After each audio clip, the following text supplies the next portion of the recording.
Hello friends, welcome to my channel Mauli Lakshan. कैसे हैं आप सब? आई होप कोविड-19 से आप बचे हुए हैं, सब अपने घर पर हैं, आराम कर रहे हैं। उसी आराम में थोड़ी सी पढ़ाई कर लेते हैं। सो आज हम पढ़ेंगे सर्विसेज ऑन इंटरनेट। कंप्यूटर का टॉपिक है। 9th-10th एकेडमिक के लिए इम्पॉर्टेंट है, जनरल नॉलेज के लिए भी इम्पॉर्टेंट है, it's better. So let's start. Services on internet. Internet इतना इम्पोर्टेंट, इतना फेमस कैसे है? इंटरनेट इतना पॉपुलर क्यों है? Internet is popular why? Because of the diversity of which, of what, और डाइवर्सिटी ऑफ द सर्विसेज। जो सर्विसेज ये प्रोवाइड करता है, बहुत सारी हर तरह की सर्विसेज ये आपको प्रोवाइड करता है। आज के टाइम में आपको पता है कि सुबह उठते ही लोग कुछ और देखे ना देखे, टाइम देखे ना देखे, लेकिन सबसे पहले फ़ोन ज़रूर देखते हैं, चेक करते हैं क्या ईमेल्स आई हैं, क्या इंपॉर्टेंट मैसेजेस आए हैं। तो ये सारी सर्विसेज आपको इंटरनेट प्रोवाइड करता है, ठीक है। लाइक ईमेल सर्विस है, जिससे आप अपने इंपॉर्टेंट फाइल्स ट्रांसफ़र कर सकते हो, मैसेजेस ट्रांसफ़र कर सकते हो, ठीक है। और आप क्या करते हो, न्यूज़ ग्रुप्स हैं जहाँ पर आप लोगों से कम्युनिकेट कर सकते हो, आप अपने व्यूज़ शेयर कर सकते हो, ठीक है। किसी भी सब्जेक्ट पे किसी भी लोगों से आप चैटिंग कर सकते हो, चैट प्रोग्राम्स आपके पास बहुत सारे अवेलेबल हैं, कम्युनिकेट कर पाते हो ईजिली, ठीक है। तो दूसरा, आप जॉब्स के लिए यहाँ पर चेक कर सकते हो, लेटेस्ट मूवीज़ जो रिलीज़ हुई हैं उनको आप चेक कर सकते हो। तो ये सारी फैसिलिटी आपके पास अवेलेबल है एक ही जगह, और वो क्या है? आपका इंटरनेट, ठीक है। अलग अलग यूनिवर्सिटीज़ में आप पढ़ रहे हो, इन्फॉर्मेशन आप निकाल सकते हो। किसी भी यूनिवर्सिटी में आप जाना चाहते हो, किसी भी टॉपिक पे कोई भी इन्फॉर्मेशन आप लेना चाहते हो, तो वो सारी सर्विसेज आपके पास एक्सेस हो जाती हैं। कहाँ से? इंटरनेट के थ्रू, ठीक है। और अलग अलग फॉर्मेट में, टेक्स्ट फॉर्मेट में आप ले सकते हो, ग्राफिक्स में आप ले सकते हो, इमेजेस फॉर्मेट में, वीडियोज़ में, ऑडियोज़ में, अलग अलग फॉर्मेट में आपके पास इंफॉर्मेशन अवेलेबल है। सो एक एक करके हम सारी सर्विसेज यहाँ पर पढ़ेंगे। सो let's start with the first one, that is information retrieval. So information retrieval कैसे काम करता है आपका? वर्ल्ड वाइड वेब, जो हमने लास्ट चैप्टर में भी पढ़ा था, इससे पहले मैंने वीडियो डाली है, उसमें भी हमने इंटरनेट के बारे में पढ़ा था। उसमें बताया था मैंने वर्ल्ड वाइड वेब क्या है। वर्ल्ड वाइड वेब आप कह सकते हो एक तरह से डिजिटल लाइब्रेरी है। डिजिटल लाइब्रेरी, यहाँ आपको हर तरह की इंफॉर्मेशन मिल जाती है, ठीक है। या इसको कह सकते हो ocean of information. Ocean of information भी हम इसको कह सकते हैं, क्योंकि हर तरह की इंफॉर्मेशन, हर एक फील्ड में, एजुकेशन, स्पोर्ट्स, बिजनेस, करियर, हर तरह की इंफॉर्मेशन आपको यहाँ मिल जाएगी।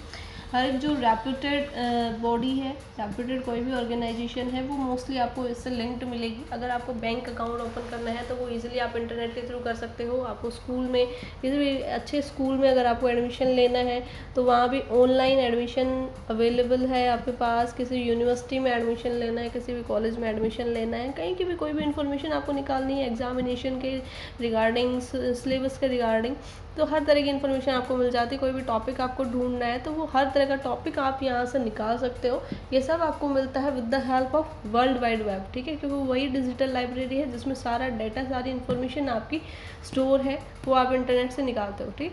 लेकिन ये सारी इन्फॉर्मेशन आप निकालते कैसे हो इंटरनेट से? जिसका आप यूज़ करते हो उसको कहते हैं वेब ब्राउज़र। वेब ब्राउज़र एक तरह से कह सकते हो वो प्लेटफॉर्म है, वो स्टेशन है, वो प्लेटफॉर्म है जहाँ जिसकी हेल्प से आप इंटरनेट रन कर सकते हो। You can run internet with the help of web browser. आपके पास, आपने प्लान ले लिया, डाटा प्लान आपके पास है, लेकिन अगर ब्राउज़र नहीं है so you can't run your internet. आप क्या चलाओगे? कुछ भी चलाने के लिए पहले आपको क्या चाहिए? ब्राउज़र चाहिए, ठीक है। चाहे उसको फ़ोन में रन कर रहे हो, चाहे आप उसको सिस्टम में रन कर रहे हो, कहीं भी यू नीड अ ब्राउज़र। तो ब्राउज़र कह सकते हो क्या है? ब्राउज़र भी क्या है? एक सॉफ्टवेयर एप्लीकेशन है, एक सॉफ्टवेयर एप्लीकेशन है, ठीक है, जो आपको एक प्लेटफॉर्म प्रोवाइड करती है जहाँ पर आप इंटरनेट को रन कर सकते हो और इन्फॉर्मेशन एक्सेस कर सकते हो। आप अलग अलग तरह की इन्फॉर्मेशन एक्सेस कर सकते हो, ठीक है।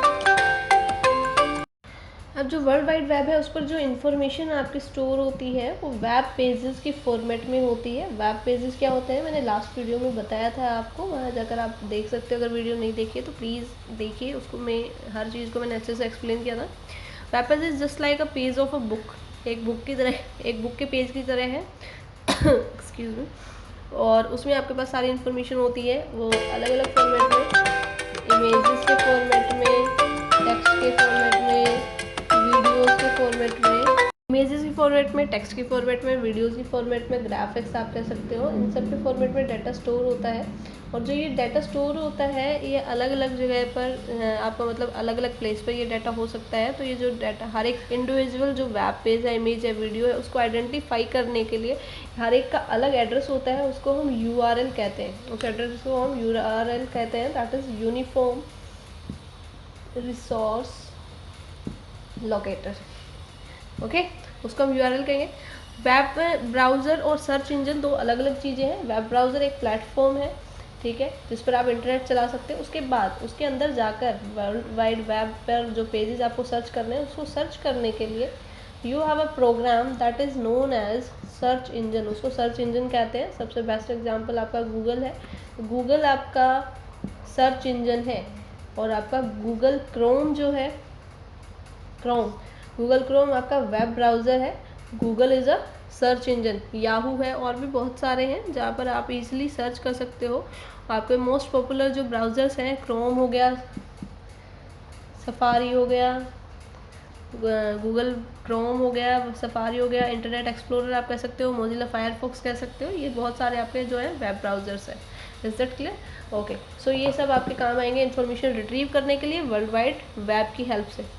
So our second one is email। Second जो सर्विस है वो हम पढ़ेंगे email, that is electronic mail, जिसको हम इलेक्ट्रॉनिक मेल कहते हैं। इलेक्ट्रॉनिक मैसेज भी आप कह सकते हो। इलेक्ट्रॉनिक मैसेज आप ट्रांसफ़र करते हो। ये आपके हेल्प करती है to send and receive messages. Message हो सकते हैं, आपकी फाइल्स हो सकती हैं, जिनको एक जगह से दूसरी जगह, एक सिस्टम से दूसरे सिस्टम तक या कंप्यूटर तक कह सकते हैं, कंप्यूटर से दूसरे कंप्यूटर तक ट्रांसफ़र करने के लिए हेल्प करता है, सेंड करने के लिए, रिसीव करने के लिए। सबसे ज़्यादा यूज़ होता है इलेक्ट्रॉनिक में, आज के टाइम में इलेक्ट्रॉनिकली मैसेज सेंड करने के लिए ईमेल सबसे ज़्यादा आपका यूज़ होता है, ठीक है। जो आपका ईमेल एड्रेस होता है उसको समझेंगे हम। उसमें आपका एक यूज़र नेम होता है एंड एक आपका डोमेन नेम होता है, और दोनों को सेपरेट करने के लिए इनके बीच में एक सिंबल लगता है जिसको @ सिंबल हम बोलते हैं, ठीक है। डोमेन नेम या सर्वर नेम इसको आप कह सकते हो। डोमेन नेम और सर्वर नेम ये आपका जो होस्ट होता है कि आप कौन सी वेबसाइट यूज़ कर रहे हो, कौन सा होस्ट आप यूज़ कर रहे हो, किस जहाँ पर आपको ईमेल बनाने के लिए भी एक पर्टिकुलर वेबसाइट, एक सर्विस जो ईमेल की सर्विस प्रोवाइड करते हैं वहाँ जाना पड़ेगा, ठीक है। जैसे जीमेल है, रेडिफ.मेल है, रेडिफ है, और भी बहुत सारे हैं, ठीक है।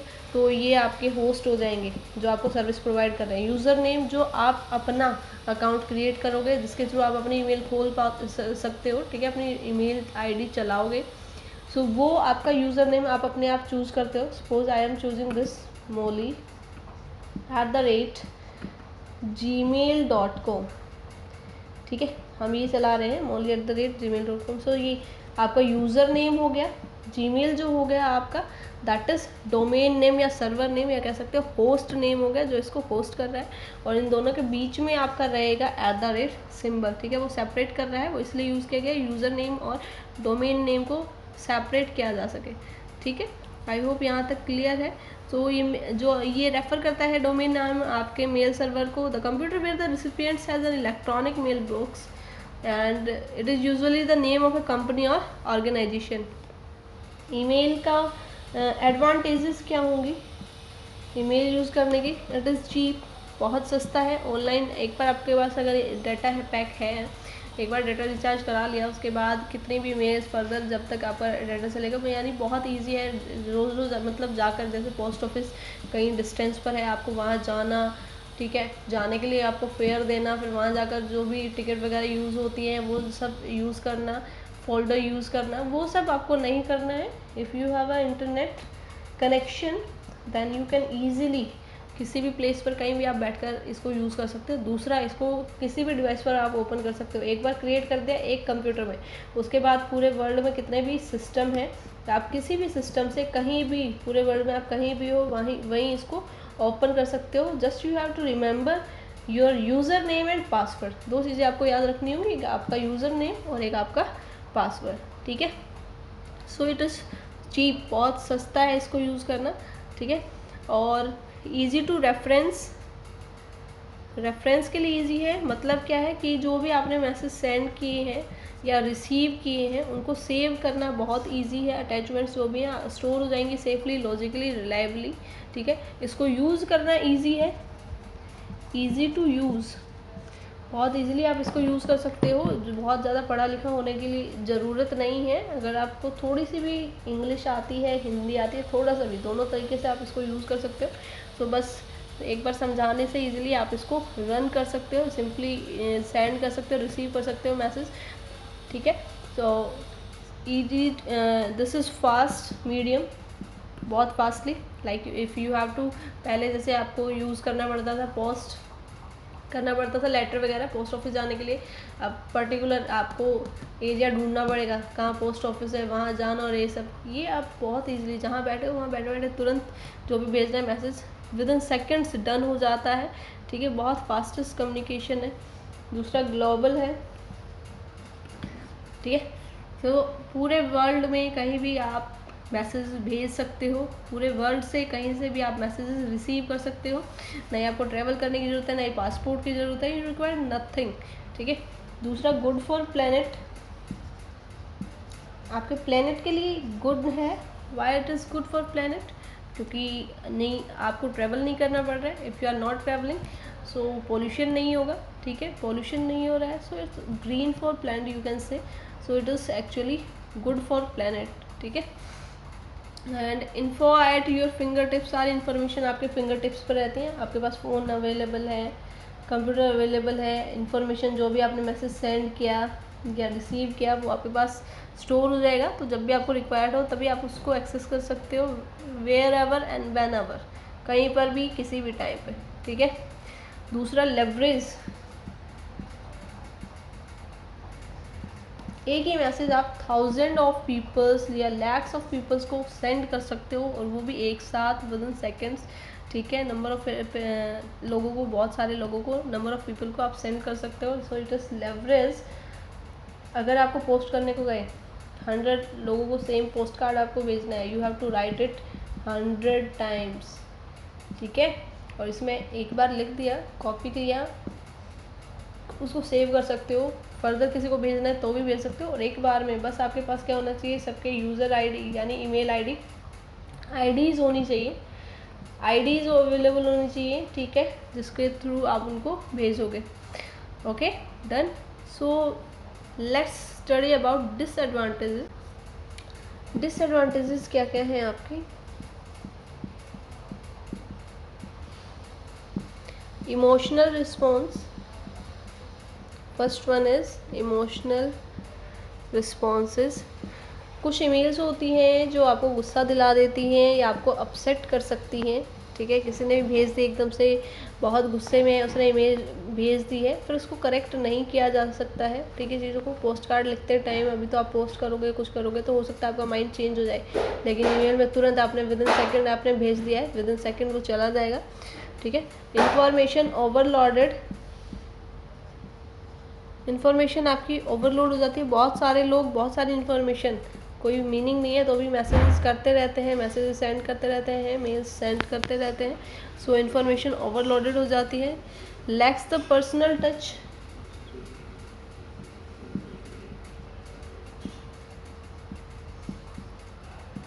सम things are best left untyped, कई बार कई चीज़ें अनटाइप रह जाती हैं, ठीक है। सो हैंड रिटन में जो है, जो आप ड्रॉ कर सकते हो समथिंग एल्स, कुछ भी, या फीलिंग्स जो अपनी बहुत अच्छे से एक्सप्लेन कर सकते हो, इतना बेस्ट नहीं हम कह सकते ईमेल में इतना बेस्ट। हम यहाँ पर सिंपली जो रिक्वायर्ड मैसेज होता है, यू कह सकते हो अर्जेंट मैसेज होता है, 2 लाइन में वो टाइप करके भेज देते हैं। सो पर्सनल टच वो नहीं आएगा जो आपका पोस्ट कार्ड्स में आता है, ठीक है। यू आर डिज़ाइनिंग और what ever, it sometimes create misunderstanding also, misunderstanding, कोई चीज़ प्रॉपर टाइप नहीं हुई है या आपने रीड नहीं किया, ठीक है, क्योंकि टाइम वेस्ट हो रहा है, एक बार टाइप कर दिया, हो सकता है कोई वर्ड चेंज हो जाए टाइप करते टाइम और आपने ध्यान भी नहीं दिया, तो सामने वाले को रीड करने के बाद मिसअंडरस्टैंडिंग हो सकती है। वो उसको क्लियर करने की जगह वो गलत ही रीड करके और गलत ही बैठा है गुस्से में, किसी ने तो मुझे ऐसे लिखा है, so this also happen sometime, ठीक है। सो ये सारी आपकी क्या है, हो सकती हैं डिसएडवांटेजेस ईमेल की। और प्रेशर रहता है रिप्लाई करने का, प्रेशर टू रिप्लाई, इनबॉक्स में आ गया है एक बार मैसेज, ठीक है, so you have to reply for it, आपको रिप्लाई करना ही करना है। एक बार आपके इनबॉक्स में आ गया है, सो आप कहीं भी बिजी हो या कुछ भी है, उसको कल परसों में नहीं छोड़ सकते हो, क्योंकि डेट मेंशन होगी, टाइम मेंशन होगा कि इतने बजे मैंने 2 अप्रैल को भेजा था 2 बजे, ठीक है, अब तक रिप्लाई क्यों नहीं आया है। इस तरह की जो है वो प्रेशर आपके ऊपर रहता है। So this is also disadvantage you can से। एंड स्पैम, बहुत सारे स्पैम मैसेज आपके पास आते रहते हैं जो आपको रिक्वायर्ड नहीं है, टाइम वेस्ट कर रहे होते हैं वो लोग अपना बिजनेस, अपनी सर्विसेज बढ़ाने के लिए, अपने लाइक डिसलाइक बढ़ाने के लिए, सर्विसेज के लिए, तो वो मैसेजेस करते रहते हैं, ठीक है। So it's waste your time, waste your time, आपका इनबॉक्स फुल हो जा रहा है, आपका नेटवर्क यूज़ हो रहा है, क्योंकि वो मैसेज सेंड करने के लिए क्या यूज़ कर रहे हैं, आप कहीं तो नेटवर्क यूज़ कर रहे हैं, तो नेटवर्क जैम हो जा रहा है। You have to send some, कोई अर्जेंट आपको मेल भेजना है, अर्जेंट आप काम कर रहे हो, उस टाइम पे उधर से मैसेजेस आ रहे हैं, आप अपना नेटवर्क प्रॉपर यूज़ नहीं कर पा रहे हो, ठीक है। It is hard to say exactly, but the longer it goes on, the harder it is take. An email is suited to brevity. Viruses, लोग वायरस भी भेजते हैं, वायरस भी ट्रांसफ़र कर देते हैं ईमेल्स के थ्रू, बहुत ज़्यादा ट्रांसफ़र हुए हैं स्टार्टिंग में, तो अब थोड़ा सा सिक्योरिटी। कुछ मेल्स जो होती हैं वो अनवांटेड होती है, स्पैम मेल्स जिन्हें हम कहते हैं, हमें रिक्वायर्ड नहीं है, कोई भी भेज देता है, कोई भी आपको अच्छा ऑफर दे रहा होता है, like you have von a lottery, ठीक है, या कुछ भी बेटर कि this is a antivirus, best antivirus, या कोई भी अपनी सर्विस दे रहा होता है, उसके साथ जो होता है वायरस जो होता है उसको अटैच करके भेज देता है। What is a virus? Virus is also type of program और सॉफ्टवेयर, ये भी प्रोग्राम है या सॉफ्टवेयर है, ठीक है। यहाँ बस ये बात ये है, ये भी सॉफ्टवेयर है, लेकिन अच्छे काम की जगह इसको गलत काम के लिए लोग यूज़ करते हैं, ठीक है। प्रोग्रामिंग सबको सिखाई जाती है एक साथ क्लास में, ठीक है। प्रोग्रामिंग मैंने सिखाई, सपोज़ करो 30 बच्चे मेरे पास है, 20 स्टूडेंट मेरे पास है, सपोज़ करो 20 हैं, 30 स्टूडेंट्स हैं। अब इनमें से 25 तो जा रहे हैं बेटरमेंट की ओर, ठीक है, बेटरमेंट की, कि वो अच्छा कुछ करेंगे लाइफ में, अचीव करेंगे, अच्छा सॉफ्टवेयर बनाएंगे। बाकी जो 5 हैं वो नोटोरियस हो सकते हैं। सो वो नोटोरियस क्या करेंगे, वो कुछ ना कुछ गलत करने की कोशिश करेंगे, कि कुछ ऐसा सॉफ्टवेयर बनाता है जिससे लोगों को तकलीफ़ हो, लोगों के सिस्टम हैंग हो जाए, लोगों का डाटा डिलीट हो जाए, इस तरह के सॉफ्टवेयर, तो वही आपके वायरस बन जाते हैं, ठीक है। वही सॉफ्टवेयर आपके क्या होते हैं, वायरस होते हैं, जो लोगों को नुकसान पहुँचाने के लिए बनाए जाते हैं। अब ईमेल के थ्रू इनको अटैच कर दिया जाता है। जैसे ही आप मेल पर क्लिक करोगे, कोई भी आपके पास ईमेल आई है, तो उस मेल पर जैसे ही आप क्लिक करोगे, ये .exe फॉर्मेट में होते हैं। .exe मतलब एग्जीक्यूटेबल फाइल। एग्जीक्यूटेबल फाइल वो होती है जो सिंगल क्लिक या डबल क्लिक पर तुरंत मतलब रन कर जाती हैं, ठीक है। तो आपको इसे रन करने के लिए आपने मेल खोला, उसके बाद वो फाइल अपने आप आपके सिस्टम में एंटर कर जाती है, ठीक है। और जिस टाइप की मेल आई है, लाइक वर्ड में आई है, एक्सेल में आई है, जिस तरह की भी फाइल के साथ आई है, उतनी उसी टाइप की जितने भी फाइल आपके सिस्टम में होंगी, वायरस उनके साथ जा कर के अटैच हो जाता है, ठीक है। तो इस तरह से ईमेल के थ्रू वायरस आपके सिस्टम में आ जाता है। Is that clear? ओके, अब हम सीखेंगे how to create an account, या क्या क्या सर्विस जो होती हैं ईमेल पर हम कर सकते हैं। सबसे पहले तो कुछ वेबसाइट्स हैं जो ईमेल सर्विसेज ऑफ़र करती हैं, वो वेबसाइट हमें पता होनी चाहिए। www.gmail.com सबसे कॉमन जो है, उसके बाद आपकी rediffmail.com है, ऑल वन, ठीक है। hotmail.com है, आपके पास yahoo.com है, google.com है, ठीक है। ये सब आपके पास हैं जो आपको सर्विसेज प्रोवाइड करती हैं, ईमेल सर्विसेज, ठीक है। एक ईमेल पर आप क्या क्या कर सकते हो, ईमेल पर आप मैसेज सेंड कर सकते हो एंड रिसीव कर सकते हो, ये मैंने आपको स्टार्टिंग में भी बताया था, ठीक है। दूसरा, आपके पास 2 तरीके के ईमेल अकाउंट होते हैं। एक आपके होते हैं वेब बेस्ड जो होते हैं वो फ्री ऑफ कॉस्ट होते हैं, ठीक है। ये सब आपके वेब बेस्ड है जो फ्री ऑफ कॉस्ट होते हैं, आपको कोई पैसा नहीं देना है इस पर लॉगिन करने के लिए, ठीक है। साइन अप करना होता है, आपको मिलेगा लॉगिन या sign in, sign up, sign up आप स्टार्टिंग में फुल फॉर्म फिल कर रहे हो, आप उस वेबसाइट को ज्वाइन कर रहे हो, तो उसके लिए साइन अप करना होता है। साइन इन जब आपके पास आपका आईडी और पासवर्ड अवेलेबल हो गया है, उसके बाद आपको हर बार लॉग आउट और लॉग इन, साइन आउट या साइन इन करना होता है। हमेशा अपनी ईमेल यूज़ करने के बाद लॉग आउट ज़रूर करें, ताकि कोई और गलत उसका फ़ायदा ना उठा सके। जब आपको रिक्वायर्ड है लॉग इन कर लीजिए, साइन इन कर लीजिए, ठीक है। उसके बाद उसको लॉग आउट ज़रूर करना चाहिए, ठीक है। ये साइन अप लॉगिन हो गया है आपका। अच्छा, एक आपका वेब बेस्ड होता है जो फ्री ऑफ कॉस्ट होता है, जो हम लोग यूज़ करते हैं जनरली। जो बिजनेस पर्पज़ के लिए होते हैं वो मोस्टली हम यूज़ करते हैं ISP सर्वर, जो आपके इंटरनेट सर्विस प्रोवाइडर आपको प्रोवाइड करते हैं। ISP सर्वर्स होते हैं, ठीक है। ये आपके पेड होते हैं, यहाँ पे आपको पे करना पड़ता है। सो बिज़नेस पर्पज़ के लिए जो मोस्टली यूज़ किए जाते हैं वो ISPs यूज़ किए जाते हैं। जनरल पर्पज़ के लिए यूज़ किए जाते हैं वो Gmail वगैरह यूज़ करते हैं हम लोग, ठीक है, बहुत नॉर्मल। लेकिन अगर आपको दिन में हज़ारों या लाखों में आपको मेल सेंड करनी है, तो उसके लिए आप ISP server, paid server use करोगे, ठीक है। उसके लिए फ्री आपका काम नहीं कर पाएगा जितना आपको काम रिक्वायर्ड है।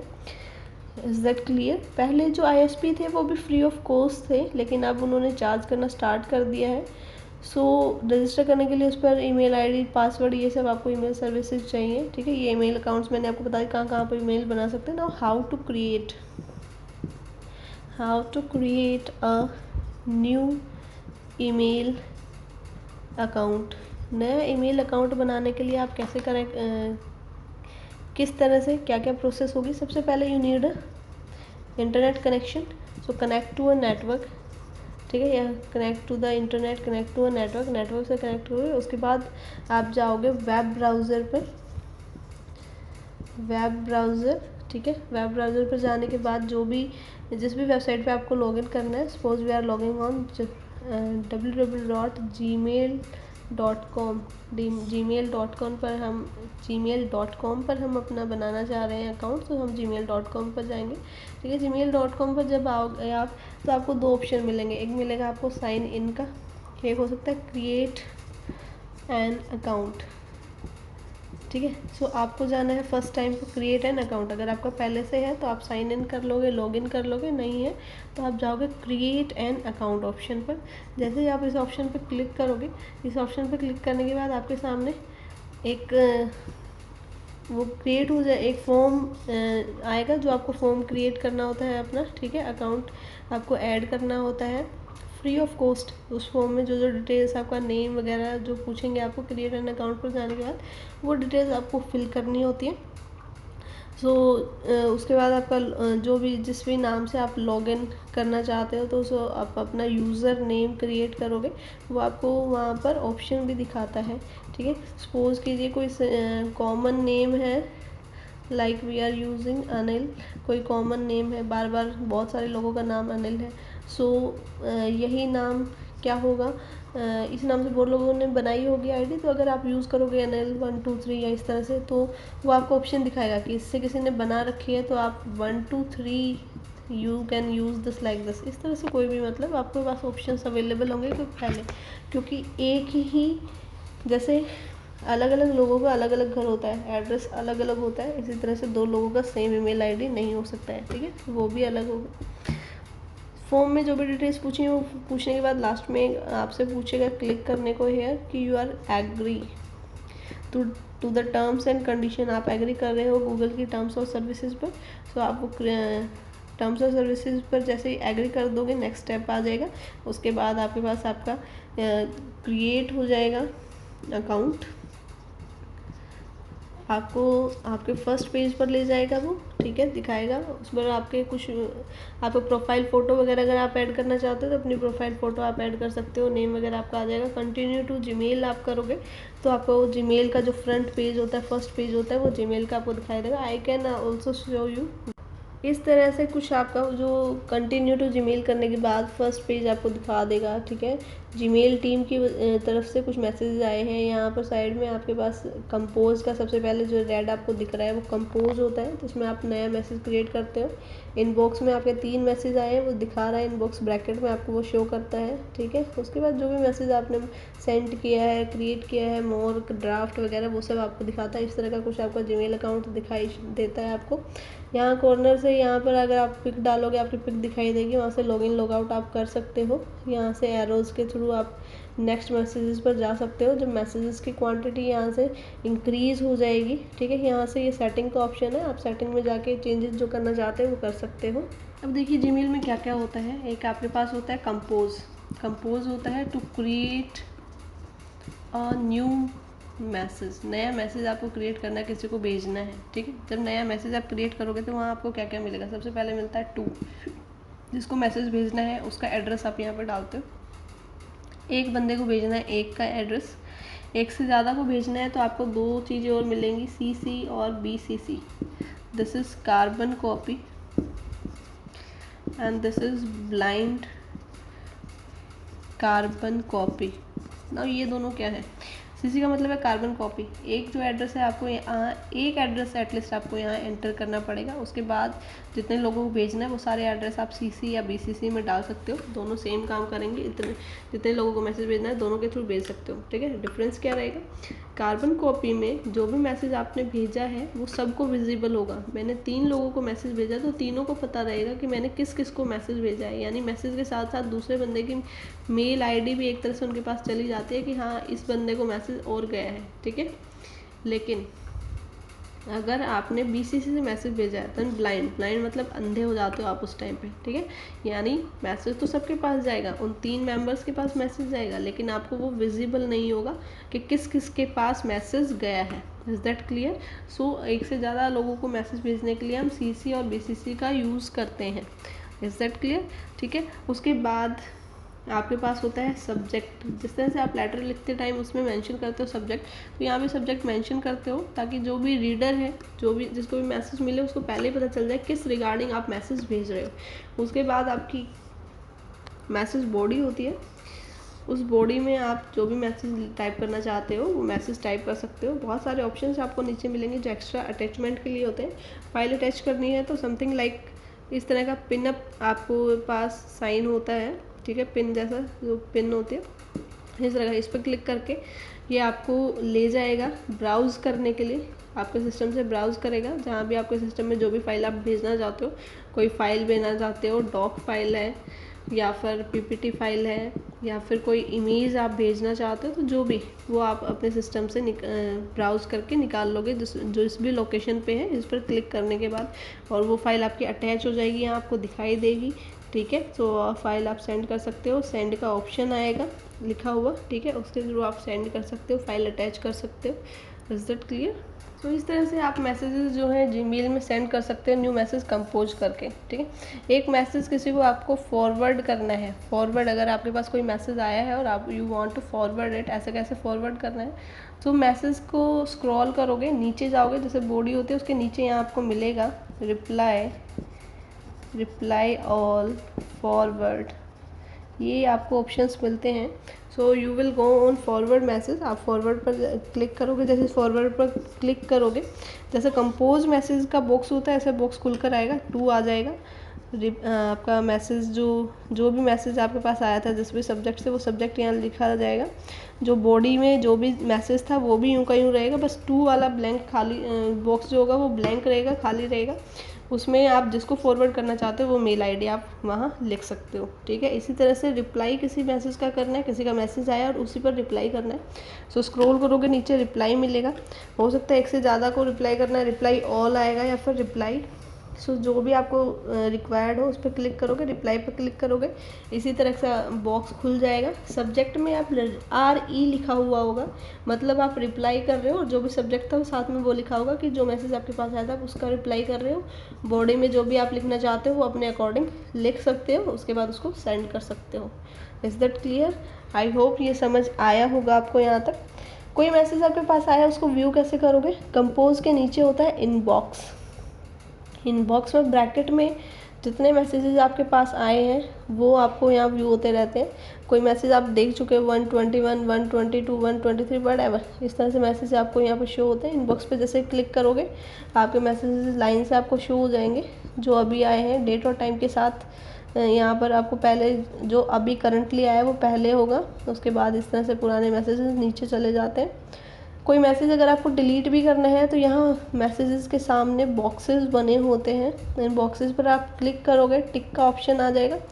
क्लिक करते ही जिस पर टिक करना चाहते हो टिक करने के बाद ऊपर आपके पास बिन का ऑप्शन, जिस तरह से डिलीट का जो बिन होता है वो बना होता है, उस बिन पर जा कर के आप क्लिक करोगे तो वो मैसेजेस डिलीट हो जाएंगे जो जो मैसेज आप डिलीट करना चाहते हो। ये मैसेजेस डिलीट होने के बाद ट्रैश में चले जाते हैं। Trash is a dustbin type, ठीक है, डस्टबिन होता है। तो ट्रैश में जो ये होते हैं मैसेज वो 30 डेज़ तक रहेंगे। इसका बेनिफिट हमें ये है, कोई मैसेज गलती से डिलीट हो गया है तो हम ट्रैश से उसको वापस ले सकते हैं। 30 दिन तक आपका मैसेज वहीं रहेगा, उसके बाद अपने आप डिलीट हो जाएगा। आप चाहो करंटली ट्रैश से भी डिलीट करना है तो जा कर के ट्रैश से भी कोई मैसेज आपने भेजा है, आप चाहते हो उसको छिपाना कि किसी को पता ना चले आपने सेंड किया है, सो आप पहले अपने सेंड से उसको डिलीट कर सकते हो, उसके बाद ट्रैश से भी आप जा कर के डिलीट कर सकते हो, ठीक है।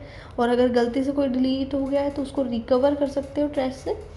तो ये इसका बेनिफिट रहेगा ट्रैश में जाने का। अदरवाइज़ अपने आप 30 डेज़ के अंदर, तो आफ्टर 30 डेज़ 30 दिन के बाद अपने आप ट्रैश से वो जो भी मैसेज आपने डिलीट किए थे वो डिलीट हो जाते हैं। Is that clear? So inbox में वो मैसेजेस रहेंगे जो मैसेजेस आपके पास आए हैं, किसी ने भेजे हैं। जो मैसेज आपने किसी को भेजे हैं वो आपके सेंट बॉक्स में रहेंगे, सेंट, ठीक है। तो सेंट में जो मैसेज आपने भेजे हैं वो अगर आप चेक करना चाहते हो तो आप सेंट मेल में जा कर के वो चेक कर सकते हो, वो मैसेज आपको वहाँ मिल जाएंगे। एक आपका ड्राफ्ट होता है। ड्राफ्ट में कोई मैसेज आपने टाइप करके सेव कर लिया है, ठीक है, भेजा नहीं है, सेव कर लिया है। फर्दर आपको बार बार कोई मैसेज यूज़ हो रहा है, like you are sending any message to CBSE, same आपको पैटर्न में भेजना है, थोड़ा बहुत कंटेंट चेंज करना है तो आप एक मैसेज लिख के ड्राफ्ट कर सकते हो। जब भी उसको भेजना है उसको खोलोगे, उसमें जो चेंजेस करने हैं चेंजेस करके जिसको सेंड करना है सेंड कर दोगे। Is that clear? I hope यहाँ तक आपको सब समझ में आया होगा। कुछ मैसेज आपके इंपॉर्टेंट होते हैं तो उनको स्टार हम कर देते हैं, लाइक उन पे यहाँ पे जैसे मैंने बोला बॉक्स होता है, ऐसे स्टार का ऑप्शन भी आपको मिलेगा, ठीक है, समथिंग लाइक दिस, या ठीक है, स्टार। तो आप उस पर क्लिक कर दोगे वो स्टार्ड हो जाएंगे तो वो अलग स्टार में जाकर स्टोर हो जाते हैं। सो इम्पोर्टेंट मैसेज के लिए आपको स्क्रॉल नहीं करना पड़ेगा। स्क्रॉल को अवॉइड करने के लिए आप इम्पोर्टेंट मैसेज को स्टार कर सकते हो। स्टार आपके पास एक अलग वो है, बॉक्स है, इनबॉक्स है, उसमें जा कर के आप स्टार्ड मैसेज को देख सकते हो, रीड कर सकते हो। Is that clear? जिस भी मैसेज को आपको रीड करना है, इनबॉक्स में गए मैसेज आपके पास इस तरह से बॉक्स बने होंगे और साथ में मैसेज सामने लिखे हुए दिखाई देंगे। जो भी मैसेज आपको रीड करना है उस पर क्लिक करना तो उस मैसेज का पूरा कंटेंट खुलकर आपके सामने आ जाएगा, ठीक है। इस तरह से मैसेज को आप रीड कर सकते हो। रिप्लाई फॉरवर्ड मैंने बता दिया है। कोई मैसेज डिलीट करना हो कैसे करेंगे वो मैंने बता दिया है। बहुत सारे लोगों को एक साथ मैसेज भेजना है, कार्बन कॉपी और ब्लाइंड कार्बन कॉपी CC और BCC से आप ईज़िली भेज सकते हो। कोई भी फाइल अटैच करने तो मैंने बता दिया है। इस तरह का एक आपके पास सिंबल वहाँ पर होता है जो पिन का सिंबल होता है, अटैचिंग पिन, ठीक है। तो उसके थ्रू आप ब्राउज़ करके कोई भी कहीं भेजना हो मैसेज सेंड कर सकते हो। डिलीट करने के लिए सिंपल सा सिर्फ बॉक्सेस बने होते हैं हर एक मैसेज के सामने, क्लिक करोगे ऊपर पिन का ऑप्शन आ जाएगा, दैट इज़ फॉर डिलीटिंग। तो उस पर जाके क्लिक करोगे आपका मैसेज डिलीट हो जाएगा, ट्रैश में चला जाता है, ठीक है। और ट्रैश से अगर रिकवर करना है तो वो भी मैंने बता दिया। अगर वहाँ से भी डिलीट करना है तो वो भी आप कर सकते हो, रिप्लाई भी कर सकते हो मैसेजेस को, ठीक है। आई होप कि ये सब मोस्टली आपका कवर हो गया है। फॉरवर्ड वगैरह सब मैंने आपको बता दिया है। जो भी ईमेल की सर्विसेज हैं, मेन सर्विसेज आपकी यही होती हैं, ठीक है। टू सब्जेक्ट ये सब आपको पता होना चाहिए, ठीक है। प्लेन टेक्स्ट आप भेज सकते हो, कुछ भी। अब हम पढ़ेंगे कि इन मैसेजेस को सेंड करने के लिए इंटरनेट पर क्या यूज़ होता है। कुछ आपकी स्पेशल क्या कहते हैं प्रोटोकॉल्स यूज़ होती हैं। कुछ प्रोटोकॉल्स हैं जैसे SMTP, POP3, IMAP, ये स्पेशल 3 प्रोटोकॉल्स जो ये प्रोटोकॉल्स आपकी यूज़ होती हैं ईमेल सेंड करने के लिए, ठीक है। अगर आप if you plan to install an email server you must know for what purpose this protocols use. अगर आप ईमेल सर्वर ईमेल इंस्टॉल करना चाह रहे हो, ईमेल सर्वर कोई भी इंस्टॉल करना चाह रहे हो अपने सिस्टम में, फ़ोन में, तो आपको पता होना चाहिए किस लिए यूज़ होते हैं। सबसे पहले है SMTP, that is simple mail transfer protocol.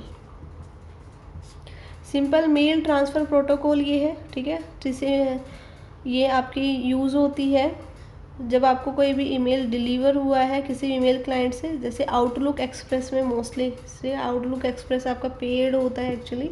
So outlook express जिस तरह से आपका जीमेल है इसी तरह से आउटलुक एक्सप्रेस है, बिजनेस पर्पज़ के लिए इसको यूज़ किया जाता है मेल वगैरह सेंड करने के लिए।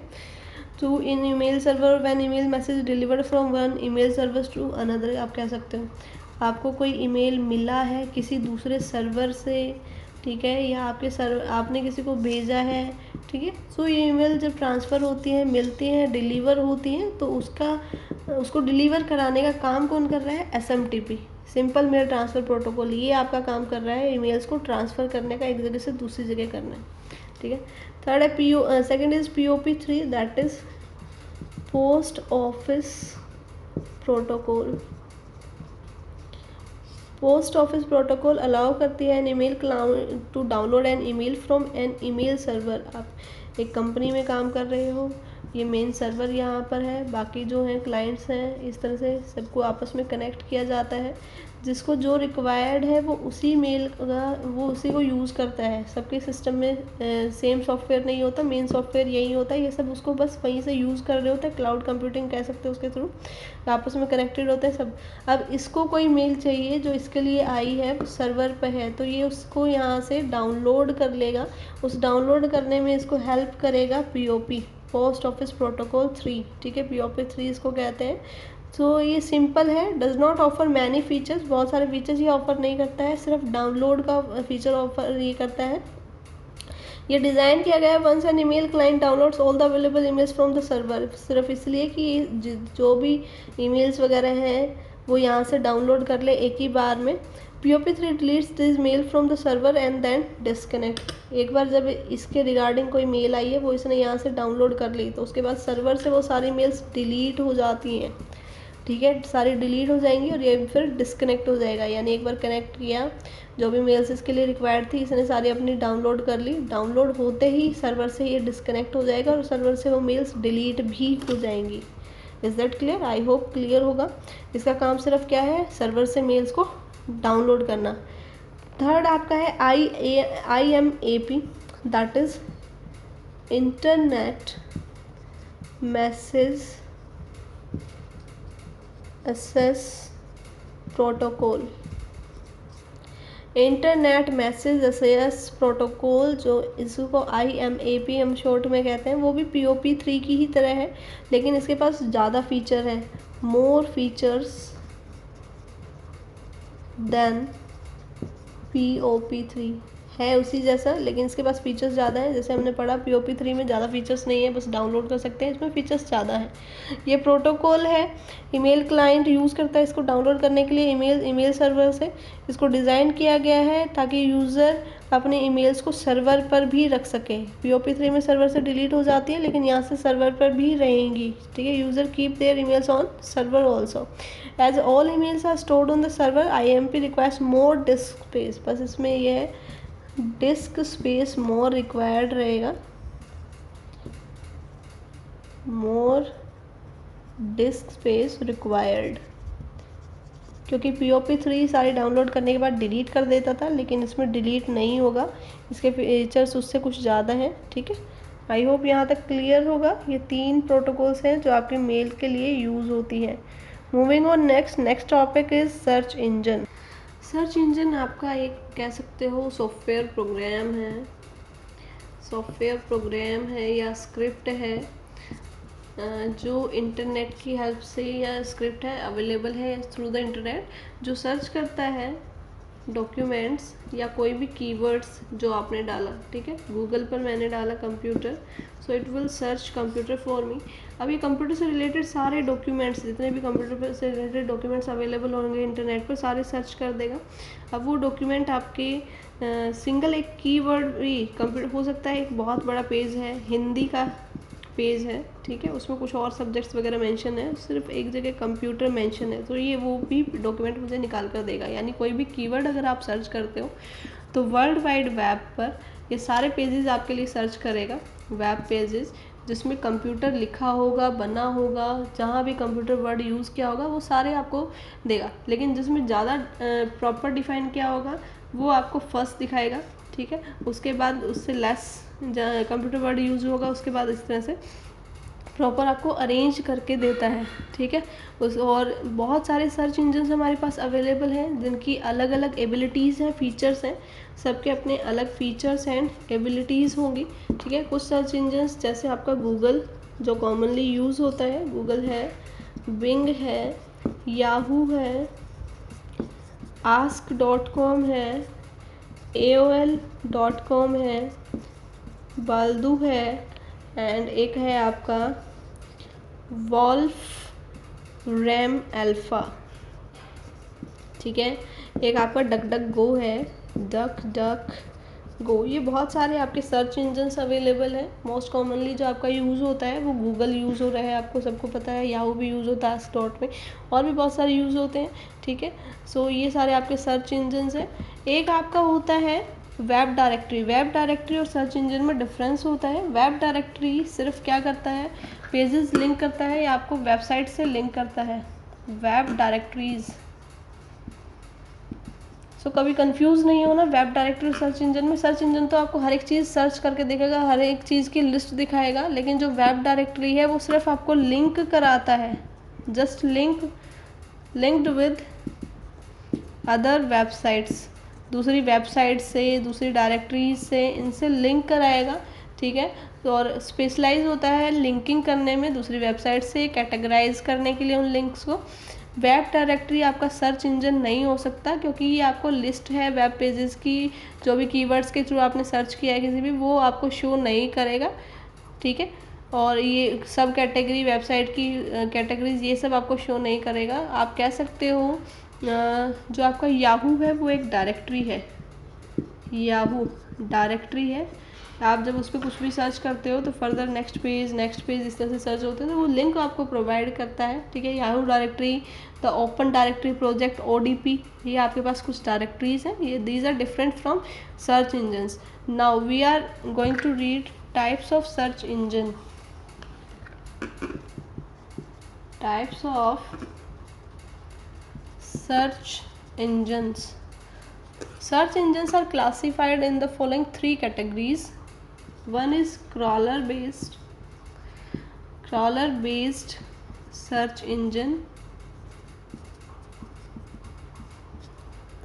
human powered directories, hybrid search engines. Specially ये 3 है, बाकी फर्दर 4th पॉइंट भी बनाना चाहो तो आप लिख सकते हो, other special search engines. Is that clear? Crawler based search engine आपके पास फर्स्ट है, सेकंड है आपके पास human powered directories, third is hybrid search engines, and fourth one you can also make the other special search engines. Now we will read one by one. जो भी आपके crawler based search engines होते हैं उसके अंदर आपके पास कुछ क्रॉलर होते हैं या बॉट्स आप कह सकते हो, क्रॉलर होते हैं या बॉट्स होते हैं। बॉट्स मतलब रोबोट्स, जिनको सिंपली हम बॉट्स बोल देते हैं, जो आपके प्रोग्राम्स होते हैं या स्क्रिप्ट कह सकते हो, जो सिस्टमेटिकली एंड ऑटोमेटिकली पेजेस को ब्राउज करता है ऑन द वेब ब्राउज़र पर ब्राउज करता है पेजेस को। पर्पज़ होता है इन ऑटोमेटेड ब्राउजिंग का typically to read the pages ठीक है। पेजेस को रीड करेगा the crawler visits in order to add them, उनको रीड करेगा, उनको फिर एक सिस्टम में एक प्रॉपरली ऐड करके आपको देगा जो भी आपने सर्च किया है उसके अकॉर्डिंग। तो ये काम आपका क्रॉलर बोट्स का होता है जो आपके क्रॉल बेस्ड सर्च इंजन के अंदर होता है। ठीक है। और इनको स्पाइडर भी आप कह सकते हो, स्पाइडर वर्ड भी यूज़ किया जाता है, दिस आर स्पाइडर ऑल्सो। ये क्रॉल करते हैं, देन इंडेक्सिंग न्यू कंटेंट, नया इंडेक्सिंग करते हैं जो भी नया कंटेंट इन्होंने सर्च किया है डेटाबेस में। 4 बेसिक टाइप होते हैं, there are 4 basic steps, main 4 steps होंगे एवरी जो क्रॉलर बेस्ड सर्च इंजन है वो फॉलो करता है। सबसे पहले वो करता है क्रॉलिंग में वो आपके लिए सिस्टमेटिकली ऑटोमेटिकली वेब पेजेस को सर्च करके लाएगा प्रॉपर। ठीक है, वेब पर सर्च करेगा। इंडेक्सिंग, एक इंडेक्स क्रिएट किया जाता है उसके according. Then calculating relevancy and then retrieving the result. उसके बाद आपके पास रिजल्ट लास्ट में रिट्रीव करके लाता है। Search engine crawls the whole web to fetch the web pages. सबसे पहले ये क्या करेगा, जो आपके वेब पेजेस हैं उनको फैच करके लाएगा जो भी अवेलेबल होंगे। A piece of software called crawler और बोट और स्पाइडर, ये जो होता है सॉफ्टवेयर मैंने बताया, स्क्रिप्ट कह सकते हो, एक प्रोग्राम कह सकते हो जो क्रॉलिंग परफॉर्म करता है पूरे वेब पर। क्रॉलिंग की जो फ्रिक्वेंसी होती है वो डिपेंड करती है सर्च इंजन पर। ठीक है, और इट में take few days between crawl करने में कुछ दिन भी ले सकता है। वैसे हम कुछ भी सर्च करते हैं विद इन सेकेंड्स वो आपके पास आ जाता है। This is the reason sometimes you can see your all deleted page content is showing in the search result. जो भी आप डिलीट कर देते हो वो पेजेस आपके शो हो जाते हैं कहाँ पर, जो आपने पुराना कुछ देखा था उसको डिलीट कर दिया वो सर्च रिजल्ट में फिर भी शो हो जाता है। ठीक है, वो इसी वजह से क्योंकि ये क्रॉलर जो होते हैं उसको कई दिन तक भी सर्च करते रहते हैं, फ्यू डेज तक भी। अगर न कहीं पर नया कुछ मिला उसी से रिलेटेड बाद में कुछ कहीं आया पेज तो उसको शो कर देता है। ठीक है, the search results will show the new update content once the search engine cross your site again. जैसे ही सर्च इंजन जो है वो रिजल्ट को अपडेट कर देगा, न्यू अपडेटेड कंटेंट दिखाएगा जब आपका सर्च इंजन क्रॉल करेगा आपकी साइट को दोबारा से। Is that clear? So crawling सबसे पहले मतलब सिंपल अगर मैं बोलूँ, जो भी आपने सर्च करने को कहा ब्राउज़र पे, सर्च इंजन पे जो भी लिखा व्हाट इज़ अ कंप्यूटर, सो ये सारी वेबसाइट्स पर, सारे वेब पेजेस पर, इंटरनेट पर जहाँ जहाँ उसका आंसर अवेलेबल है उसको सर्च करके लाएगा। ठीक है, ये फर्स्ट स्टेप है। सेकेंड स्टेप जो है आपका that is index. Second step आपका है इंडेक्सिंग। ठीक है, क्रॉलिंग के बाद जो प्रोसेस होती है आइडेंटिफाई करने की वर्ड्स को, एक्सप्रेशंस को, कि उससे रिलेटेड ज़्यादा कौन सा है, जो उससे ज़्यादा रिलेटेड होगा उसको इंडेक्सिंग में सबसे। कई बार क्या होता है आपका वर्ड जो होता है वो क्रॉलर को समझ में नहीं आता, वो उससे रिलेटेड पेजेस आपको शो कर देगा। हो सकता है उनमें से कोई कंटेंट आपसे मैच कर रहा हो, आपके कीवर्ड से, हो सकता है नहीं कर रहा। अब उसने अपने अकॉर्डिंग 1 2 3 लिख दिया है, अपने आप दिखा दिया है कि हो सकता है आपको बॉट्स ढूंढना था, उसने बॉट ढूंढ दिया है। ठीक है, तो कहीं ना कहीं हो सकता है आपको ये भी मिल जाए। इसके साथ साथ हाईएस्ट उसको इसने इसको रखा है टॉप पे, बॉट से रिलेटेड इमेजेस, वीडियोस, वर्ड सब दिखाए हैं, कहीं पर उसने ये भी दिखा दिया है। ठीक है, आपने इस पर क्लिक किया, क्लिक करते ही वो समझ जाएगा कि you are searching for this bot not for this bot. आप ये सर्च कर रहे थे, ये नहीं कर रहे थे। तो इसके अकॉर्डिंग फिर वो कीवर्ड के अकॉर्डिंग आपको जो भी आपका रिजल्ट है वो उसकी रैंक हाई रख के, यानी इंडेक्सिंग में उस पेज को पहले दिखा करके और उससे रिलेटेड पेज आपको दिखा देगा, और सेकंड वाले बोर्ड को फिर फर्दर बाद में शो करेगा। ठीक है, कैलकुलेटिंग रेलिवेंसी, ये देखेगा कि जो आपने सर्च किया है और जो पेज निकल कर आया है वो कितना रेलिवेंट है, कितना रिलेटेड है आपके कीवर्ड से। ठीक है, वो इंडेक्सिंग के थ्रू उसको चेक करता है। ठीक है, जो भी रिजल्ट आपका सर्च किया गया है कंपेयर किया जाता है। 2 पेजेस है, दोनों में 10-10 लाइनें आ रही हैं, 10-10 लाइन में कंप्यूटर लिखा हुआ आ रहा है। अब वो देखेगा किसमें ज़्यादा रेलिवेंट है आपके टॉपिक से रिलेटेड कौन सा ज़्यादा रिलेट कर रहा है आपके टॉपिक से। आपने कंप्यूटर की डेफिनेशन पूछी थी या कंपैरिजन पूछा था, तो किस में ज़्यादा आ रहा है। हो सकता है कि आपने कंपैरिजन पूछा है, एक में कंपैरिजन गिवन है, एक में डेफिनेशन गिवन है, सो ये कंपैरिजन वाले पेज को फिर ऊपर लाएगा। पहले इन दोनों पेजेस को कंपेयर करेगा कि किस में आपके कीवर्ड से रिलेटेड रेलिवेंट इन्फॉर्मेशन है, उस पेज को वो ऊपर रखता है। ठीक है, बहुत सारी एल्गोरिथम्स यूज़ होती हैं कैलकुलेट करने के लिए रेलिवेंसी को। हर एक जो एल्गोरिथम है उसमें has different relative weight to common factors like keyword, density, links, meta tags, हर एक में अलग अलग बनाई गई है। एक सिर्फ कंपेयर करेगी कीवर्ड्स को, वो वर्ड कितने पेजेस में आ रहा है, दूसरा फिर पूरे कि आपका क्वेश्चन क्या था, वो क्वेश्चन से रेलिवेंट है या नहीं है, आपने इमेज मांगी है कितना लिंक्ड है उससे। ये सब चीज़ें अलग अलग एल्गोरिथम्स होती हैं जो चेक करती हैं। That is why different search engines grant different search results. अलग अलग सर्च इंजन पर, अगर मैं गूगल पर सर्च करती हूँ और एक मैं याहू पर सर्च करती हूँ या बिंग पर सर्च करती हूँ, सो यहाँ हो सकता है मुझे रिज़ल्ट अलग मिले, यहाँ हो सकता है मुझे रिज़ल्ट अलग शो करे, क्योंकि बहुत सारी एल्गोरिथम्स हैं जो अलग अलग बेस पे काम करती है। कुछ लिंक के बेस पर काम करती हैं, कुछ कीवर्ड्स के बेस पर काम करती हैं, अलग अलग तरीके से काम करती हैं। ठीक है, तो वो डिपेंड करेगा और उसी डिपेंडेंसी पर फिर उसके अकॉर्डिंग ये आपको पेजेस शो करते हैं। ठीक है, it is a known fact that all major search engines periodically change their algorithm. जितने भी सबको जानते हैं ये चीज़, मेजर जो सर्च इंजन होते हैं वो टाइम टू टाइम अपने जो एल्गोरिथम्स हैं उनको चेंज करते रहते हैं, यानी अपडेट करते रहते हैं और बेटर बनाते रहते हैं। ठीक है, अगर आप अपनी साइट को टॉप पर रखना चाहते हो, you also need to add your pages to the latest. Last step जो होता है आपका वो होता है रिट्रीविंग रिजल्ट्स। लास्ट में सर्च इंजन की जो एक्टिविटी है रिजल्ट को रिट्रीव करना है, यानी बेसिकली सिंपली अगर हम कहें उसको आपके सामने डिस्प्ले करना। अब डिस्प्ले भी ऐसा ही नहीं होता, इंडेक्सिंग की है, ठीक है, उसे कैलकुलेट किया रेलिवेंट कौन सा है, उसके अकॉर्डिंग सर्च इंजन सॉर्ट करता है पेजेस को। सॉर्ट करने के बाद आपको शो करता है जो हाई रेलिवेंट है वो पहले होगा, जो लो रेलिवेंट है वो नीचे होगा, लास्ट में होगा। उसके बाद इस तरह से ही मतलब डिक्रीजिंग ऑर्डर में हाई रेलिवेंसी पहले और लो रेलिवेंसी लास्ट में, इस तरह से आपको पेजेस शो किए जाते हैं। ठीक है, सो ये हमारा था crawler based search engines second, और ये इसी के कुछ हम स्टेप्स पढ़ रहे थे। 4 स्टेप्स थे जो हमने इसके पढ़े हैं।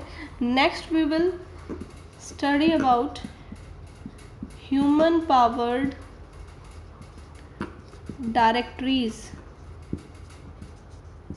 Human power directories we will read. Human power directories also referred to as open directories. Open directory system भी इसको कहते हैं। ओपन डायरेक्टरी सिस्टम है जो डिपेंड होता है ह्यूमन बेस्ड एक्टिविटीज़ पर लिस्ट करने के लिए। ठीक है, indexing in human power directories कैसे काम करता है। Site owner submits a short description of the site to the directory along with category it is to be listed. ठीक है, जो भी जिसने भी वेबसाइट बनाई, suppose I have a website, मेरी वेबसाइट है, मेरी साइट है, सो मुझे उसके बारे में थोड़ा सा शॉर्ट डिस्क्रिप्शन देना होगा। ठीक है, उसकी कैटेगरी बतानी होगी, उसके अकॉर्डिंग फिर उनको वहाँ सेट किया जाता है कौन सी कैटेगरी में आएगा, क्या डिस्क्रिप्शन है, उसके according. Submitted site is the manually reviewed, manually उसको रिव्यू किया जाता है प्रॉपरली, फिर उसको जो भी कैटेगरी, जिस कैटेगरी से वो रिलेटेड उसमें डाला जाता है। Suppose you are doing a online business, आप ऑनलाइन बिजनेस कर रहे हो, कुछ एजुकेशन से रिलेटेड कुछ अलग वेबसाइट है। ठीक है, सो बिज़नेस वाली ऑनलाइन बिजनेस कैटेगरी में डाली जाएगी। अगर आपने एजुकेशन से रिलेटेड कोई वेबसाइट बनाई है तो उसको एजुकेशन वाली कैटेगरी में डाला जाएगा। सो इस तरह से कैटेगरी मैनुअली डिफाइन होती है। ठीक है, सो इसी के अकॉर्डिंग उनको अप्रोप्रिएट कैटेगरी में ऐड किया जाता है या रिजेक्ट किया जाता है लिस्टिंग के लिए। कीवर्ड्स जो भी एंटर किए जाएंगे सर्च बॉक्स में, अगर वो मैच करते हैं डिस्क्रिप्शन साइट से। अब मैंने सर्च किया शूज़, ठीक है, सो मेरे को जितनी भी कंपनीज होंगी सबके शूज़ शो हो जाएंगे, बाटा और समथिंग एल्स, अलग अलग कंपनीज़ के जो भी हैं शूज़ मेरे को शो हो जाएंगे। अगर हर एक कंपनी ने डिस्क्रिप्शन में साथ में डाला है शूज़, अब किसी ने कंपनी बनाई शू की बहुत बड़ी है, ठीक है, एडिडास वगैरह और कोई बहुत बड़ी कंपनी है, लेकिन उन्होंने अपने डिस्क्रिप्शन में ये वर्ड लिखा ही नहीं है, सो डिस्क्रिप्शन के अकॉर्डिंग वो दिखाएगा कैसे, वो दिखाएगा ही नहीं, उन्हें पता ही नहीं, रेलिवेंट ही नहीं है। सो डिस्क्रिप्शन में प्रॉपरली आपको बताना पड़ेगा कि आपकी वेबसाइट रिलेटेड किससे है, कौन सी कैटेगरी से रिलेटेड है। ठीक है, आप अपनी वेबसाइट में कोई भी चेंजेस कर लो, ये कोई मैटर नहीं करेगा। सिर्फ मैटर करेगा कि आपने डिस्क्रिप्शन जो दिया है उसमें आपने क्या लिखा है, और वो उसके अकॉर्डिंग एक जो अच्छी साइट होगी अच्छे कंटेंट के साथ वो बार बार रिव्यू की जाएगी, ठीक है, कंपेयर किया जाएगा उसको दूसरी साइट्स के साथ पुअर कंटेंट के साथ, ठीक है। याहू डायरेक्टरी जो है आपके पास, मैंने अभी बताया था डायरेक्टरी सर्च इंजन अलग अलग होते हैं। सो याहू डायरेक्टरी एंड DMOZ ये परफेक्ट एग्जांपल्स हैं ह्यूमन पावर्ड डायरेक्टरीज के, जिनको ह्यूमन चलाते हैं, यानी कंपैरिजन होता है जो ह्यूमन बींग्स मैनुअली करते हैं। अनफॉर्चुनेटली ऑटोमेटेड सर्च इंजन्स जैसे गूगल है, वो सारे ह्यूमन पावर्ड डायरेक्टरी जो है उनको वाइप आउट कर देता है, ठीक है, वाइप आउट कर ही दिया है, क्योंकि वो अपने आप ही आपको क्रॉलिंग, इंडेक्सिंग इन सब के थ्रू सर्च करके देता है, अपने आप ही जो बेस्ट वेबसाइट होती है उसको टॉप पे दिखा देता है। सो उसमें आपको ह्यूमन पावर डायरेक्टरी की रिक्वायरमेंट नहीं होती है, ठीक है। Next one is hybrid search engines. Now we will read about hybrid search engines. ये यूज़ करते हैं आपके क्रॉलर बेस्ड और मैनुअल इंडेक्सिंग लिस्टिंग साइट्स के लिए, दोनों ही चीज़ें यूज़ करते हैं, ठीक है। Hybrid search engines use both crawler based and manual indexing for listing the sites को लिस्ट करने के लिए दोनों ही चीज़ें यूज़ कर रहे हैं, क्रॉलर बेस्ड भी और मैनुअल इंडेक्सिंग सिस्टम भी, दोनों ही यूज़ कर रहे हैं सर्च रिजल्ट्स शो करने के लिए। Most of the crawler based search engines, जैसे क्रॉलर बेस्ड आपका गूगल है, बेसिकली वो क्रॉलर को ही यूज़ करता है प्राइमरी मैकेनिज्म, और ह्यूमन पावर डायरेक्टरीज जो सेकेंडरी मैकेनिज्म होता है उसको एज ए सेकेंडरी ही यूज़ करेगा, मतलब रेयर ही होता है वो यूज़ करेगा मैनुअल को।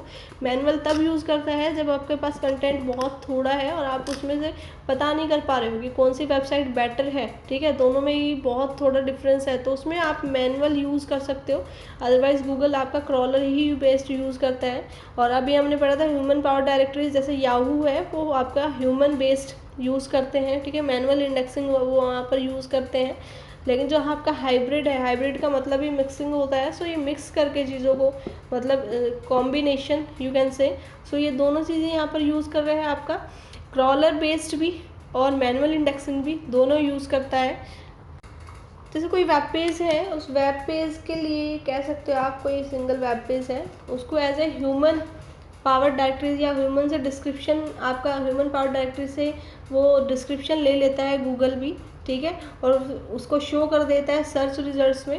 ह्यूमन पावर डायरेक्टरी जो है वो डे बाय डे डिसअपीयर हो रही है, तो इसलिए हाइब्रिड जो टाइप्स हैं वो भी ज़्यादा से ज़्यादा क्रॉलर बेस्ड सर्च इंजन्स को यूज़ कर रही है। अब आपके पास कुछ वेबसाइट्स होती हैं जो स्पैमिंग में आ जाती हैं, ठीक है, स्पैमी एक्टिविटीज़ उनसे डिटेक्ट हो रही है, ठीक है, या फिर किसी की कॉपी बन गई है, तो उस टाइम पे जो वेबसाइट का ओनर है वो दोबारा से उससे रिलेटेड सारी इन्फॉर्मेशन आपके पास सेंड करेगा, तो उसको फिर मैन्युअली चेक किया जाता है, ठीक है, उसको मैन्युअली रिव्यू किया जाता है सबमिट करने से पहले साइट को दोबारा से सर्चिंग रिजल्ट्स में ऐड करने के लिए। सो इस मैनर में आप कह सकते हो जो क्रॉलर्स हैं वो कंट्रोल कर रहे हैं प्रोसेसेस को। The control is manual to monitor तो वो मैनुअली हो रहा है, और उसके बाद उसको फिर नेचुरली शो किया जाता है आपकी सर्च रिजल्ट में, ठीक है। सो यहाँ पर आप कह सकते हो कि आपका जो ह्यूमन बेस्ड है वो यूज़ हो रहा है, ह्यूमन पावर डायरेक्टरीज आपकी यहाँ पर यूज़ हो रही हैं इस तरह से, अगर कोई स्पैम हो जाता है। बहुत सारे और भी तरह के सर्च इंजन्स हैं, ठीक है, ये 3 तो मेजर हैं, तो मेजर हमने डिफाइन कर लिए हैं। और भी कुछ तरह के, जैसे कुछ सर्च इंजन्स होते हैं जिसमें अलग अलग तरह के बोट्स होते हैं, सो इमेजेस, वीडियोस, न्यूज़, प्रोडक्ट्स, ये सारी चीज़ें दिखाने के लिए, लाइक गूगल न्यूज़ पेज है, ठीक है, उसको यूज़ किया जाता है सिर्फ न्यूज़ के लिए, only for news. Google news page जो है ओनली फॉर न्यूज़, ठीक है, तो अलग अलग न्यूज़पेपर से वहाँ न्यूज़ आ रही है, तो उसके लिए स्पेशल बॉट यूज़ किया गया है जिसमें सिर्फ न्यूज़ को ही शो किया जाएगा। कुछ जो सर्च इंजन्स होते हैं जैसे डॉग पाइल है, डॉग पाइल, ठीक है, ये सर्च इंजन का नाम है, वो कुछ मेटा इन्फॉर्मेशन कंटेन करके रखता है। Meta means information, data about data you can से, ठीक है। सो मेटा इन्फॉर्मेशन रखता है दूसरे पेजेस की, दूसरे सर्च इंजन से, डायरेक्टरीज से, यानी ये सिर्फ आपको पेजेस शो करेगा। इस पेज पे आप क्लिक करोगे तो या हो सकता है आपको दूसरे सर्च इंजन पर ले जाए, हो सकता है दूसरी वेबसाइट पर ले जाए, ठीक है। सो ऐसे इनको हम मेटा सर्च कहते हैं। ये रियल में सर्च इंजन्स नहीं है, ये सिर्फ आपको दूसरे वेब पेजेस पर, दूसरे सर्च इंजन पर यू कैन से आपको लेकर जाएंगे, सिर्फ लिंक देते हैं डाटा का, ठीक है। सो कोई एक आपका होता है semantic search engine, semantic search engine, semantic search engine है जैसे गूगल है, जो एक्यूरेट सर्च रिजल्ट प्रोवाइड करते हैं स्पेसिफिक एरिया, थोड़े ही मतलब पर्टिकुलर एरिया आप बताओगे, डिफाइन करोगे कि बस ये चीज़ चाहिए, उसके according understanding the contextual meaning of the search query, जो भी आपने क्वेरी सर्च की है उसका कंटेक्चुअल मीनिंग वो समझ के फिर पर्टिकुलर एरिया पर, स्पेसिफिक एरिया पर आपको एक्यूरेट रिजल्ट प्रोवाइड करते हैं, वो आपके सिमेंटिक सर्च इंजन कहलाते हैं। इसका एग्जाम्पल है आपके पास गूगल, ठीक है, इट्स गूगल। आई होप यहाँ तक आपको क्लियर होगा कंसेप्ट। अब आप सर्च इंजन पर सर्च कैसे करोगे ये तो आप सबको ही पता होगा, हाउ टू सर्च। आपको एक इंटरनेट कनेक्शन होना चाहिए, उसके बाद एक वेब ब्राउज़र आपको ओपन करना है। वेब ब्राउज़र पर आपके पास सर्च इंजन होगा, लाइक गूगल भी है, वहाँ पर जाकर जो भी कीवर्ड आपको सर्च करना है वो आप कीवर्ड लिखोगे एंड सर्च, यहाँ पर सर्च वो होता है आपके पास, क्लिक कर दोगे उस पर, या सर्च लिखा होगा उस पर क्लिक कर दोगे, इस तरह से आप सर्च कर सकते हो, ठीक है। एक वर्ड और है, that is stemming technology, stemming technology, stemming technology internet search engine में होती है। स्टैमिंग का मतलब होता है word variation, word word variation, ये आपकी एक एल्गोरिथम है जो लिंग्विस्टिक नॉर्मलाइजेशन करती है by reducing variant forms of a word to a common form, variant form से कॉमन फॉर्म में ले आती है। लाइक सिंपली अगर मैं समझाऊँ, स्टैमिंग टेक्नोलॉजी, स्टैमिंग का मतलब वर्ड वेरिएशंस, ठीक है, मिलते जुलते वर्ड्स को वो रिलेट कर देगा ताकि आपको ज़्यादा रेलिवेंट जो पेज है आपका मिल पाए, जो भी आप सर्च कर रहे हो। स्टैमिंग टेक्नोलॉजी एक एल्गोरिथम है जो लिंग्विस्टिक नॉर्मलाइजेशन करती है, वेरिएंट्स को रिड्यूस कर देती है, forms of a word to a common form में ले आती है। अगर आपने सर्च किया इंडिया तो गूगल आपको इंडिया के साथ साथ इंडियन भी सर्च करके देगा, ठीक है, इंडिया के साथ साथ इंडियन भी सर्च करके देगा।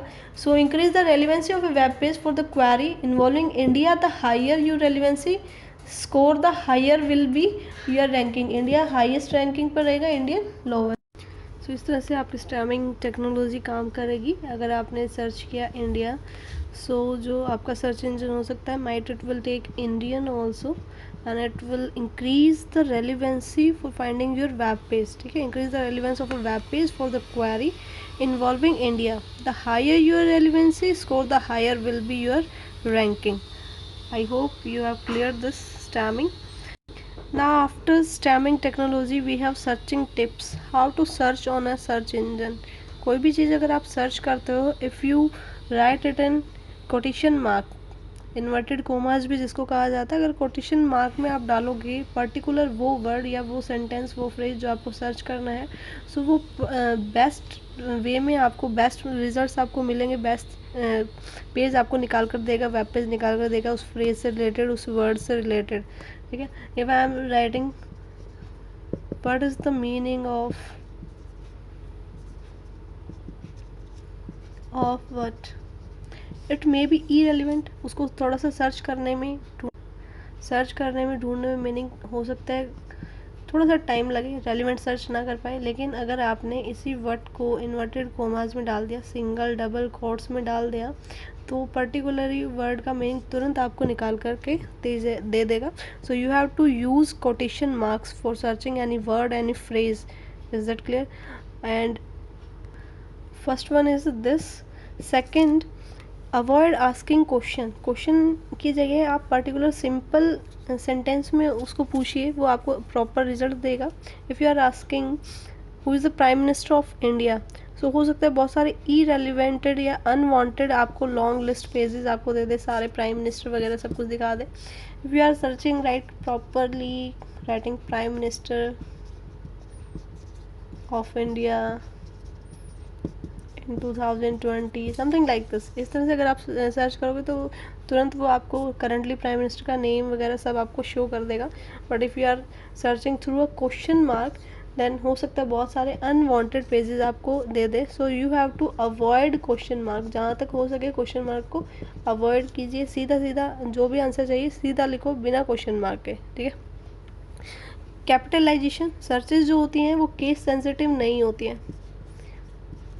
केस सेंसिटिव नहीं होती है। केस सेंसिटिव का मतलब क्या है, upper case and lower cases में कोई डिफरेंस नहीं होता। आप ए ऐसे लिख रहे हो, आप ए ऐसे लिख रहे हो, दोनों को कंसिडर कर लेगा प्रॉपरली, पूरा रीड कर लेता है, ठीक है। आप किसी का नाम सर्च कर रहे हो, suppose you are searching Sachin Tendulkar, आप इस तरह से सर्च कर रहे हो या आप पूरा कैपिटल में लिख रहे हो, कोई फ़र्क नहीं पड़ता है, दोनों में सेम रिजल्ट देगा।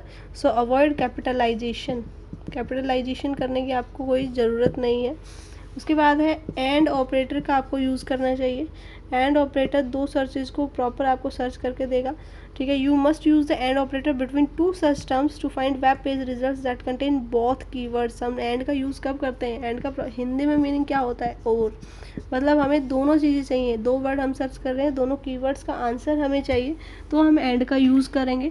सो वेब पेज आपको दोनों पेजेस सर्च करके देगा अगर आप एंड कीवर्ड यूज़ करते हो। एक आप सीधा ही कोमा लगा के लिख रहे हो, कैट डॉग पिक्स, ठीक है। एक आप लिख रहे हो कैट एंड डॉग पिक्स, तो ये ज़्यादा रेलिवेंट है, इससे आपको वो दोनों की पिक्चर देगा। Is that clear. और ऑपरेटर का यूज़ आपको करना चाहिए। और ऑपरेटर कोई भी एक आपके पास निकल कर आ जाए चलेगा, कैट और डॉग पिक्स, इसमें से जिसकी भी आपके उसके पास करंटली अवेलेबल होंगी वेब पेजेस, जो भी मतलब फर्दर जल्दी निकल पाएंगे वो पहले निकाल के दे देगा। दोनों भी आ सकते हैं, बट यू आर यूजिंग और, ये या ये जो भी रिक्वायर्ड, कोई भी मतलब इनमें से निकल आए आपका काम चल जाएगा। So you have to use or operator. Next one is not operator. Not operator आपको यूज़ करना होता है कि आपको सिर्फ एक ही चाहिए, दोनों नहीं चाहिए, ठीक है। आप कोई म्यूज़िक सर्च कर रहे हो, so you are searching music. अब म्यूज़िक में वो आपको हर तरह के गाने निकाल के दे सकता है, लेकिन you are describing music not classical, music दिखाए आपको गाने लेकिन क्लासिकल ना हो। So you are using not here, not से स्पेसिफाई कर रहे हो कि क्या शो करे क्या नहीं शो करे। So you have to use not, ठीक है। आपको ग्रुपिंग करने के लिए ब्रैकेट्स का यूज़ करना चाहिए, ठीक है। सो ब्रैकेट्स का यूज़ करने जिस तरह से आप कुछ भी ढूंढ रहे हो, एम्फीबियंस ढूंढ रहे हो इन साइंस, एम्फीबियंस एंड में अब आप एक तो खाली आपने लिखा फ्रॉग, एक आप चाहते हो फ्रॉग, और फ्रॉग के साथ आप लिख सकते हो और टॉड, ठीक है। सो इस तरह से ब्रैकेट में अगर आप लिख दोगे तो अलग से स्पेसिफाई कर देगा, पूरे ग्रुप को अलग से आपको शो कर देगा। So you have to use bracket also for grouping और nesting.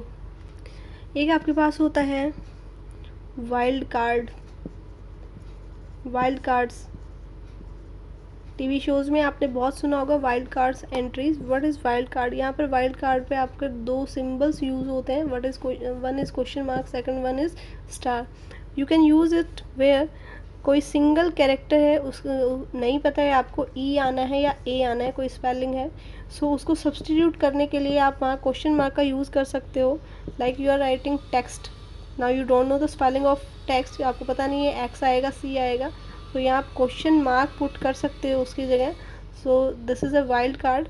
And second is start. आपने लिखा म्यूज़िक, म्यूज़िक के बाद अगर आपने स्टार पुट कर दिया है, अपने आप फर्दर वो वर्ड्स फाइंड कर लेगा, म्यूज़िकल, म्यूजिशियन, ये अपने आप स्टार आपने पुट कर दिया, यानी इसके बाद जो भी लग के इसको कंप्लीट वर्ड बनाता है, और वर्ड्स इससे जो बनते हैं एंडिंग वेरिएशन जो होती है उसको कंप्लीट कर लेगा with star. So I hope आपको समझ में आए होंगे ये सारे जो आपके टिप्स हैं, searching tips. You have to use them. And keyword, note, these are operators, ये ऑपरेटर आपको यूज़ करने हैं। कोटेशन मार्क आपको यूज़ करने हैं। वाइल्ड कार्ड्स आपको यूज़ करने हैं, इससे आपकी जो सर्च होगी वो बहुत ईजी हो जाएगी। We are covering one more topic on this video, then we will cover the rest one in the next one. Now next topic is finding people on the net. The people known to you but you are not in connection with them now, so you can find them on net easily. There are lots of websites available where you can find them. Okay, internet बहुत सारी services provide करता है लोगों को search करने के लिए, जो इनको आप जानते हो लेकिन अभी आपके कनेक्शन में नहीं है। बहुत सारी वेबसाइट्स हैं like www.people.com, this is just PIPL, okay, and then www.wink.com and further बहुत सारी वेबसाइट ऐसी हैं जिस पर आप लोगों को इनकी इन्फॉर्मेशन निकाल सकते हो, जिसको भी जानना चाह रहे हो, जिसके बारे में इन्फॉर्मेशन गैदर करना चाह रहे हो आप। लेकिन जी these are not free of cost, इसके लिए आपको पे करना पड़ेगा, क्योंकि कोई भी ऐसी सर्विस या कोई साइट नहीं है जो आपको बहुत पर्सनल इन्फॉर्मेशन किसी के बारे में दे दे, वो भी free of cost. So mostly जो है आपको पेड मिलेंगी ये वेबसाइट। वहाँ पर आपको अगर ज़्यादा जानकारी किसी के बारे में चाहिए तो आपको पे करना पड़ेगा। कुछ वेबसाइट्स हैं जो जहाँ पर आपको मोस्टली इन्फॉर्मेशन फ्री मिल जाएगी, लाइक facebook.com।